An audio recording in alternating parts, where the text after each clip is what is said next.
জ্বালানি সাশ্রয়ের লক্ষ্যে শিগগিরই সারা দেশের স্কুলগুলোতে সশরীরে ক্লাসের পাশাপাশি অনলাইনেও ক্লাসের ব্যাপারে সরকার চিন্তাভাবনা করছে বলে জানিয়েছেন শিক্ষামন্ত্রী আ.ন.ম এহসানুল হক মিলন।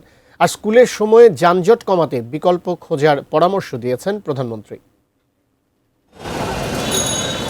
সকালে এবং বিকেলে রাজধানীর বিভিন্ন এলাকায় স্কুলগুলো ঘিরে থাকে দীর্ঘ যানজট। বেশিরভাগ স্কুলে নিজস্ব পরিবহন না থাকা এবং ব্যক্তিগত গাড়ি ব্যবহারের কারণে যানজটের সৃষ্টি হয়। মঙ্গলবার সকালে সচিবালয়ে প্রধানমন্ত্রীর সঙ্গে সাক্ষাৎ করেন শিক্ষামন্ত্রী আ.ন.ম এহসানুল হক মিলন এবং প্রাথমিক ও গণশিক্ষা প্রতিমন্ত্রী ববি হাজ্জাজ।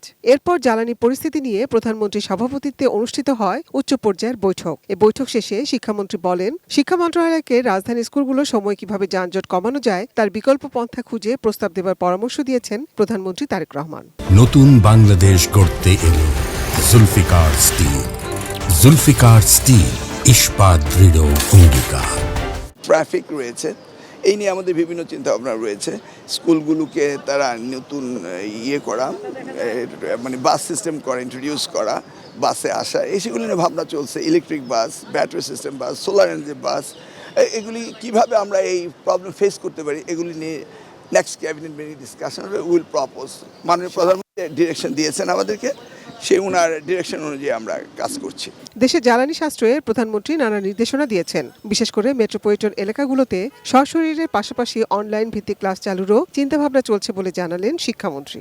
5 দিন ক্লাস ছিল, এখন আমরা কিছু ক্লাস আওয়ার লস করেছি রোজার ছুটিতে এবং বিভিন্ন রকমের দেশের আন্দোলন সব মিলিয়ে। তো আমরা স্কুল আওয়ারটাকে অর্থাৎ 6 ডেজে উইক করছি।